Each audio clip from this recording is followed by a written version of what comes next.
Hello everybody and welcome back to another video on the channel. Today is a little bit different. We've got some upsetting news. Ali Hamadi has successfully transferred to Ipswich Town. Not sure how much the deal is. I believe it's an undisclosed fee.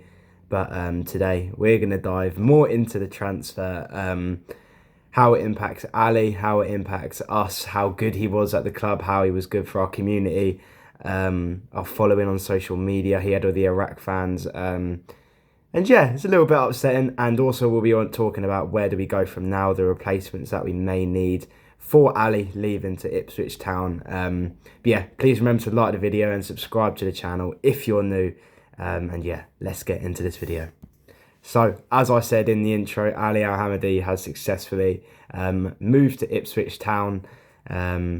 It's such a shame. Like you can tell by my voice, it's upsetting news. It's something which we didn't think was going to happen at the start of the transfer window, because he obviously going to the Asian Cup. And then it's so hard to transfer, but I believe they had someone to go out and do a medical in Qatar with Ali. So, yeah, it is what it is. But Ali Hamadi played 48 games for Wimbledon, scoring 27 goals, and he was such an asset for us. He actually didn't really start the best, but he looked bright, and that's what we needed. We needed a striker to try and savour our season, because it seemed it was so bad when he joined. And then he's quickly become a fan favourite, scoring goals with his left foot, right foot, a header.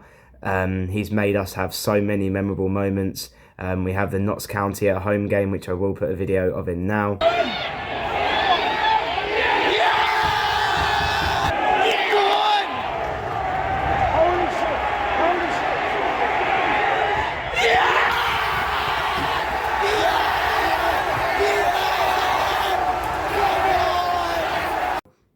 And his goals were incredible. That game's got two, and I think that was maybe one of the games which that is when teams fully started looking at him. He is fast, aggressive. He's got a really good shot on him, and that's what teams want, to be honest. And I don't really blame him for leaving. Well, it's a little. Well, you can think of it in two different ways. You can think of it as he's only played for us for a year, and we gave him the opportunity to come. And we've gave him an opportunity to come and play men's football, play every week, play every game, 90 minutes pretty much every game, because Wickham didn't give him that opportunity. So if you think of it in that way, he should maybe come to us for the end of the season. That would probably be the smart decision. Or maybe they should do what Josh Stokes did to Bristol City. They signed him, but then moved him back on loan to Aldershot for the remainder of the season, and then we'll join Bristol City as soon as the Aldershot Town season ends this coming May. So maybe that would have been a smarter decision. I think that's something that we would have deserved. But when you're getting the sort of money which we are rumoured to get, 1.5 million, 2 million, I believe it's a 25% set-on clause to Wickham. So if you think of it in that way, you have to take the money. But even I think he'd be worth more in the summer, because at the moment we still have a year and a half left on his contract. As of today, it ends at the end of the 2024-25 season. So yeah, we were never going to keep him for that long. He's one of the best under-21 prospects in the league, and he has such a bright future ahead of him. And yeah, and even because I really hope that we have a set-on clause for him as well, because he's going to go to the Premier League. If that's not with Ipswich Town, get promoted this season, then he will move sometime in the future, and he will be going for a lot of money, and hopefully we can get some money from that. I think it'll be really helpful for the club. And it's also such a shame, because he was so good in the community. He got fans to come down to the stadium just to watch him. He has a massive following with all the Iraq fans. Like the amount of Iraq flags which were out whenever he scored a goal at Plough Lane was unreal, and it was so good to see. It seems like it brought everyone together.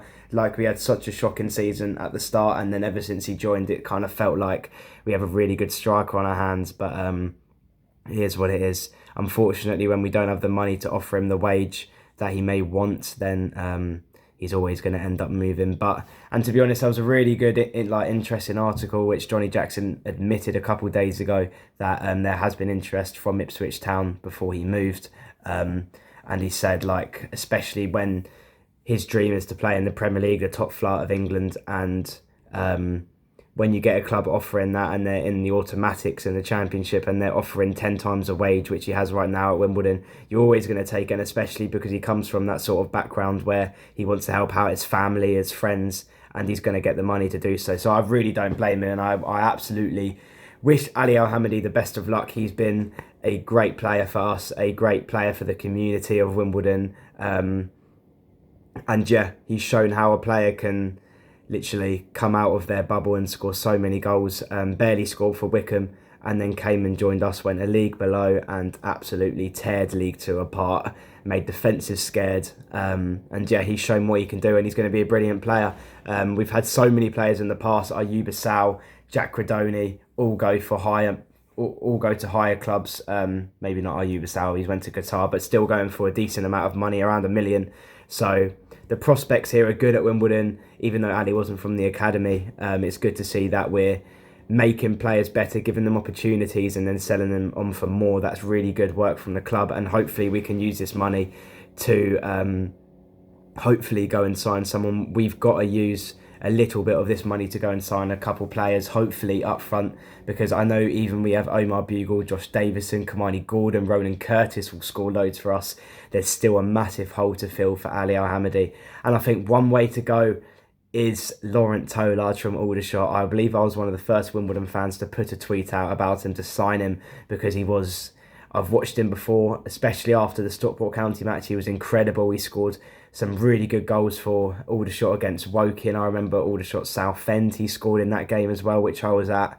He's an unreal player. He's tall, fast, aggressive. He's not scared of the tackle, and that's someone we need up front, and he's in our price range as well. I think we should totally go for him, but maybe the downside to this, I think he only signed in the summer, so it's going to be tough. We will have to offer quite a bit of money to get Laurent Tolaj, but he is one of probably, I think, one of the reasonable strikers which we could go for, and especially he's coming up a league. It's not like we're getting a loan from a Premier League club to try and help us. He'd be on a contract at Wimbledon. I think he'd be the perfect replacement for Ali Al-Hamadi. He's going to have players around him, Tilly, Neuville, Ronan Curtis delivering for headers, crosses, whatever it may be. But he's definitely the striker which can help us push into the playoffs, and a replacement for Ali Al-Hamadi.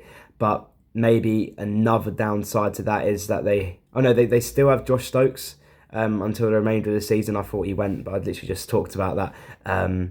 But yeah, even though they're keeping Josh Stokes until the end of the season, they might want Laurent Tolaj, because Aldershot are quite high up in the table at the moment, and they do want to get inside the playoffs, so I wouldn't blame them for trying to keep Tolaj. But we need to start using some of the money which we get for players. I don't think we've spent it well with like the Ayuba Sal money, Jack Credoni money, but I don't know where that money going. Is it going to the stadium, the wages? But we haven't really used it on any players, and I think this is a time, if we want to push on as a club and get up back to League One, where we belong, is where we deserve to be, then I think we need to sign Laurent Tolaj, or a striker which is similar to his calibre, who is strong, aggressive, tall, who can score a one-on-one. He nearly scored a bicycle kick, an overhead kick against Woking, which is incredible on Boxing Day. So yeah, I think he would be a massive replacement for Ali Al-Hamadi. Also, just wanted to touch on a little bit more. It's such a shame when players tap the badge, kiss the badge when they're celebrating, and then they move in January. It's happened to us loads, but that's football.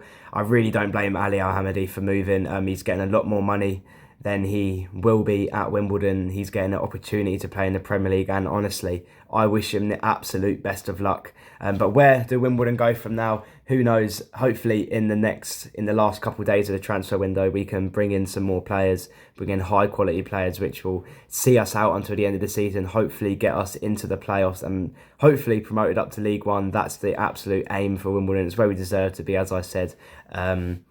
But yeah, please let me know your thoughts about Ali Al-Hamadi leaving, and is there any replacements which you think Wimbledon should look at? I'd love to hear your thoughts on players, which will hopefully go into our team.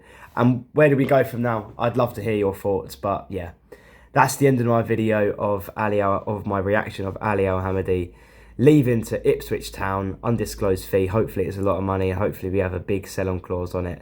But yeah, thank you for watching, everyone. Come on, you dons.